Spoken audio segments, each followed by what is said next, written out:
Where is the nexus in your house or for your family? I love the word nexus. If you've never heard it before, it simply means core or center or means of connection. Where's the nexus in your house? Where's the nexus at work? Where's the nexus here in our congregation? I'm sure that the answers can vary and they'll be all across the board, and I'm sure the answers probably are a bit situational too. But I think that the nexus here in our congregation is simply here, specifically in the sanctuary, but also right here at the table. The table is the connecting place for us as Christians. So is the baptismal font, but the primary place that we get to see and we get to touch each week is this table. And lots of things are done around a table. Think about that. Meetings, writing, meals. The ladies' tea yesterday happened around tables. Conversation happens. Coffee, tea, or other beverages are shared. Pub theology happens around a table, like will happen on Tuesday night of this week. Maybe your table at home is not necessarily such a gathering spot all the time. Maybe if you're like us, sometimes your table at home is a catch-all for papers and for the dishes and for the piles of this and that. But I do hope at some point that you will use your table and that you will gather with the people you love around that table at home, because if the table is a nexus, then so is food. I've regularly thought that two of our best outreach opportunities for the church and the community happen around tables and food. Funeral lunches are one, Peace Cafe is the other.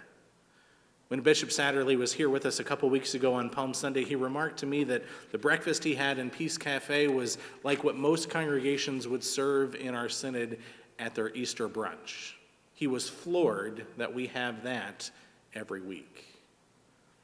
I'm grateful for the folks who brainstormed and started that ministry, for those who volunteer with it, and for folks who come to surround themselves with other people around tables. One of the things that we crave as humans is connection. And Peace Cafe and other times that we feed people, whether it's through funeral lunches or potlucks or indeed whatever else, are times that we can intentionally connect and engage with one another. Connecting, engaging, sharing life are precisely the things that we're about as followers of Jesus.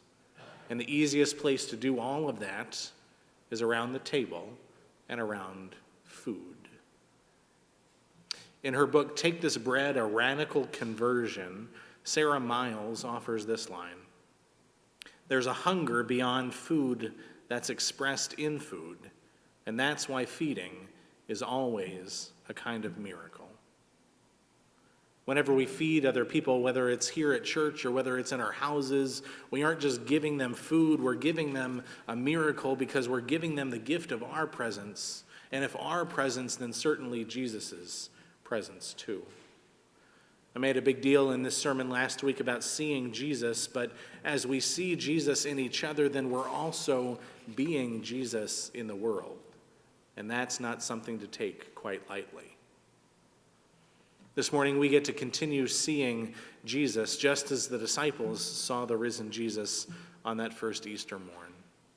Jesus shows up and appears to his disciples as Cleopas and his friend have made it back to the 12 disciples and are telling them how they encountered Jesus on the road while they were walking to the village of Emmaus. And while they were telling all that, Luke says that Jesus himself comes and stands among the disciples and offers the same greeting that he did last week. Peace be with you. They're all startled, they're all terrified, they're all caught off guard, and one of my favorite lines in the whole story, they thought they were seeing a ghost. When I always read this resurrection appearance by Jesus, and Luke says that they think that he's a ghost, I always think of Casper the Friendly Ghost that I used to watch as a kid, or Slimer from the Ghostbusters series that I also used to watch as a kid.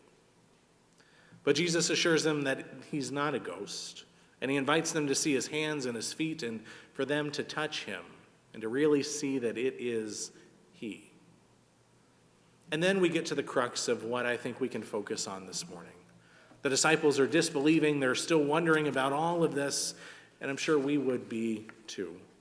Jesus is dead, and one of the only certainties that we have in life is that the dead stay dead. And if that isn't the case, then what are we to make of it all?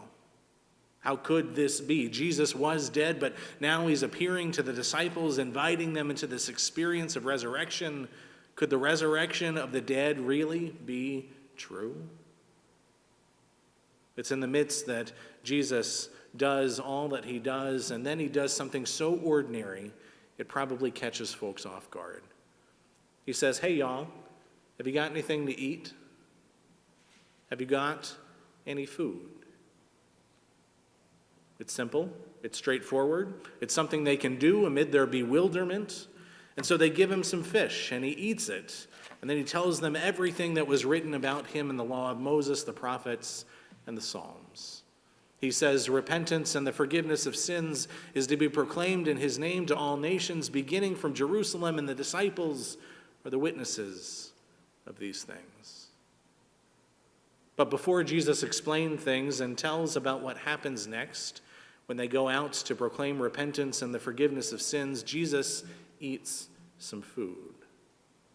It's one of the most grounding things that we know as humans. Our basic instincts are for food and water and shelter and safety.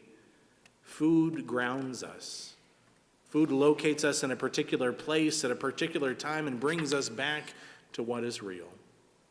In the midst of the disciples wondering about the risen Jesus, Jesus takes it upon himself to ground them and to remind them that he is human and their Lord. A ghost couldn't eat that fish. This piece of broiled fish, this food grounds them. It centers them and it connects them yet again. Do you have anything to eat? Do you have anything to ground you? What is your nexus? Do you have anything to eat? Jesus comes to the disciples, no, not just the disciples, but the witnesses to the risen Jesus, the witnesses that right then, right there, form the church.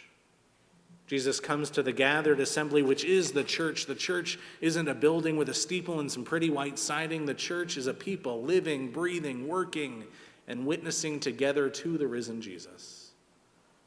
Jesus comes to the church and says, "Peace be with you.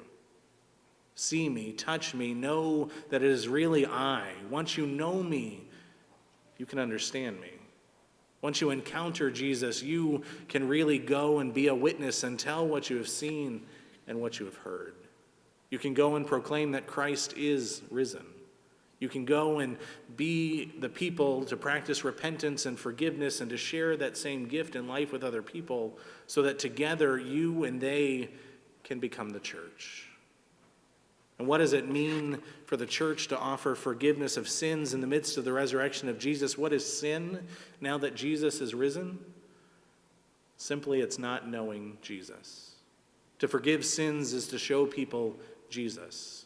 Repentance and the forgiveness of sins are the gifts that the risen Christ gives to the church for the sake of the church and the world. We have seen it. Now we need to go and share it. But before we do all that, do y'all have something to eat? Which is really not a question as much as an invitation. Sharing food with Jesus means to touch, to see, to experience him with all of our senses. You can't eat without using the senses. And so Jesus invites us to receive that this news about him being raised from the dead is true, that he is for real, and that even in all the turmoil that surrounds his death in our lives, Jesus brings out of it the promise of new and lasting life. Do you have anything to eat? It's a question that we ask every week as we come to this place. Do you have anything to eat, Jesus? Do you have something to say to my life right now? Do you have anything to offer me as I'm dealing with dementia or pain or divorce or the fighting with my friend or the depression and the anxiety that almost ruins things on a daily basis?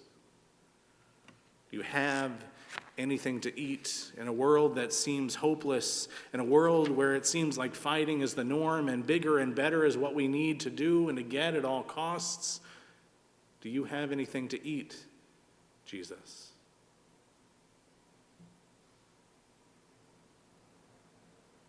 Every week in this place, in the midst of all who gather here with the same question and with doubts and uncertainties and the yearning to hear something different, Jesus looks at us and says, "Let me give you something to eat so that you may know that I am risen.